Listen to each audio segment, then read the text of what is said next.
अस्सलाम वालेकुम बच्चों। बायोलॉजी की हाफ़ ब्रांचेस हमने फ़र्स्ट लेक्चर में पढ़ ली थी और हाफ़ अब पढ़ेंगे। तो मैं आप लोगों को बता दूं, मैं आप लोगों को एक्स्ट्रा एग्जांपल्स वगैरह इसलिए बताती हूँ ताकि एग्ज़ाम में डेफिनेशन के अलावा अगर आप अपनी तरफ से एग्जांपल्स देंगे ना साथ साथ, तो एग्ज़ामिनर बहुत खुश होगा, इम्प्रेशन बहुत अच्छा पड़ेगा और हो सकता है आपको फुल बटा फुल नंबर मिल जाए। ब्रांचेस बहुत इंपॉर्टेंट है। बाज़ का लॉन्ग क्वेश्चन भी आ जाता है, बाज़ का शॉर्ट क्वेश्चन भी आ जाता है। ब्रांचेस का शॉर्ट तो आता है, ये तो लास्ट में, ठीक है। अब हम पढ़ेंगे physiology. What is physiology? The branch deals with the study of functions of different parts of living organisms. यानी living organisms के जो different parts होते हैं, हार्ट है, स्टमक है, इनकी स्टडी को, ये कैसे फंक्शन करते हैं, कैसे वर्क करते हैं, इनकी स्टडी को हम क्या कहते हैं?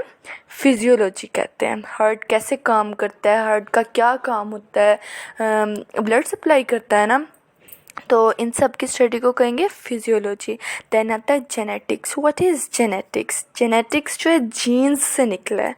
The study of genes and their role in inheritance is called genetic inheritance. Is called genetics, इसे जेनेटिक्स बोलेंगे, ठीक है। अब जीन्स क्या होते हैं? यानी हमें जो करैक्टर्स आई हैं ना, यानी कि मतलब देखेंगे कि अगर मदर के जो बाल हैं वो घुंघराले हैं तो बच्चों के, आधे बच्चों के घुंघराले होंगे, मदर के जो सिल्की हैं तो कुछ बच्चों के सिल्की होंगे, माँ पे चले जाएंगे, ठीक है। ये जो करैक्टर्स आती हैं ना, तो ये जीन्स के ज़रिए आती हैं। एक्चुअली जीन्स, हर जीन पे जो होते हैं ना करैक्टर होता है। किसी पे आई कलर होता है, किसी पे हेयर्स होते हैं, हेयर कलर होता है, स्किन कलर होता है, ठीक है। इस तरह ये जीन्स के ज़रिए आते हैं। और इनहेरिटेंस किसे कहते हैं? Inheritance means the transmission of character from one generation to the other. वही जो मैंने बताया है कि एक जनरेशन से दूसरी जनरेशन में, यानी हमारे जो मदर फादर से हमारे में जो करैक्टर्स आई हैं उसको इनहेरिटेंस कहते हैं। देन आती है embryology. It is the study of development of an embryo to new individual. यानी कि इंसान कहीं से बनना शुरू होता है ना, एकदम से तो नहीं बन जाता। या कोई भी जानवर है, कोई भी लिविंग ऑर्गेनिज्म है, जब वो सबसे छोटा होता है ना, सबसे सबसे जब बनना स्टार्ट होता है उसको एम्ब्रियो कहते हैं, ठीक है। इस पूरी स्टडी को कि किस तरह एम्ब्रियो जो है एक मैन में तब्दील होता है, एक यानी कि इंडिविजुअल बनता है, एक इंसान बनता है, किस तरह से, किन किन स्टेजेस से गुजर के, उसको हम कहते हैं एम्ब्रियोलॉजी। देन आता है taxonomy. It is the study of naming and classification of organisms into groups and subgroups। यानी कि जितनी भी स्पीशीज़ है ना, ठीक है, उनके अलग अलग ग्रुप्स बनाना। जैसे परिंदों का अलग ग्रुप है, इंसेक्ट्स का अलग है, इंसानों का अलग है, जानवरों का अलग है। इस तरह ग्रुप्स में सबको मतलब डिवाइड करने को हम क्या कहते हैं? टैक्सोनॉमी कहते हैं, सही है। जैसे कि अब हम इंसेक्ट्स में मछलियों को तो नहीं शामिल कर सकते, या मछलियों में इंसेक्ट्स को शामिल नहीं कर सकते हम। इनके अलग-अलग साइंस ने ग्रुप बनाए हैं, ठीक है। इन ग्रुप्स की स्टडी को, और भी बहुत सारे ग्रुप्स हैं, वो जब हम बड़े लेवल पे स्टडी करते हैं देन हम पढ़ते हैं, उसको टैक्सोनॉमी कहते हैं।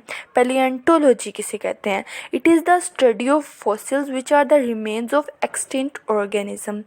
बहुत सौ साल पहले, बहुत मिलियन साल पहले, जब, ठीक है, जो ऑर्गेनिज़म्स थे ना, जैसे जानवर, पौधे वगैरह, वो मतलब के ज़ाहिर है मर गए थे, और जब वो उसके नीचे, ज़मीन के नीचे दबे हुए हैं, वो उनकी स्टडी को साइंटिस्ट उसको भी स्टडी करते हैं। उनको देख के उनको पता चलता है कि कौन सा ऑर्गेनिज़म कितना पुराना है। जैसे डायनासोर्स है, ठीक है, डायनासोर्स के एक्सटिंक्ट मिले थे डायनासोर्स के, सिर्फ यानी कि बाकियात मिले थे, सही है। उससे पता चला था कि डायनासोर्स कितने सौ साल पुराना है। इन सब की स्टडीज़ को क्या कहते हैं? पैलियोंटोलॉजी कहते हैं। देन आता है environmental biology. Environmental biology it deals with the study of interaction between the organisms and their environment.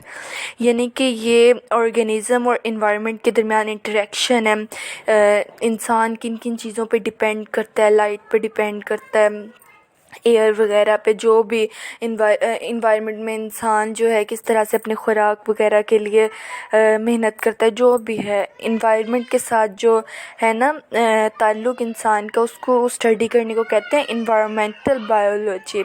Then आता है socio biology. The branch deals with the study of social behaviour of animal that make societies. इंसान का जो social behaviour है ना, society में इंसान किस तरह से रहता है, लोगों के साथ ताल्लुकात या जो मर्ज़ी, उस सारी की स्टडी को क्या कहते हैं, सोशियो बायोलॉजी कहते हैं। देन है parasitology. The branch deals with the study of parasites. Parasites आपको पता है क्या होते हैं? पैरासाइट्स होते हैं कि जो दूसरे लिविंग ऑर्गेनिजम्स पे रहते हैं, अपनी खुराक उनसे लेते हैं, ठीक है, वो पैरासाइट्स होते हैं। जैसे कि लाइस होती हैं, जुएँ, ठीक है, हमारे सर में रहती हैं, तो हमसे वो खून लेती हैं, हमें नुकसान पहुंचाती हैं, वो पैरासाइट्स हैं। जुएँ क्या हैं? पैरासाइट्स हैं, ये नुकसान पहुंचाती हैं। और इन सब की स्टडी को क्या कहते हैं? पैरासाइट्स की स्टडी को पैरासाइटोलॉजी। देन आता है बायोटेक्नोलॉजी। बायोटेक्नोलॉजी क्या है? It deals with the practical application of living organisms to make substances for the welfare of mankind. यानी माइक्रो ऑर्गेनिजम्स, बहुत सारी इंडस्ट्रीज़ में माइक्रो ऑर्गेनिजम्स को यूज़ किया जाता है। किस लिए यूज़ किया जाता है? मतलब बहुत सारे प्रोडक्ट्स बनाने के लिए। फर्मेंटेशन ऐसा प्रोसेस है, आप इसके एग्जांपल लिख सकते हैं। फॉर एग्जांपल फर्मेंटेशन में जो है ना माइक्रो ऑर्गेनिजम्स बैक्टीरिया को यूज़ करते हैं, ठीक है। इस तरह से चीज़ है, वो ये चीज़ नहीं खाने वाली ये जो होती है दूध से बनती है, ठीक है, जिसे उर्दू में पनीर भी कहते हैं।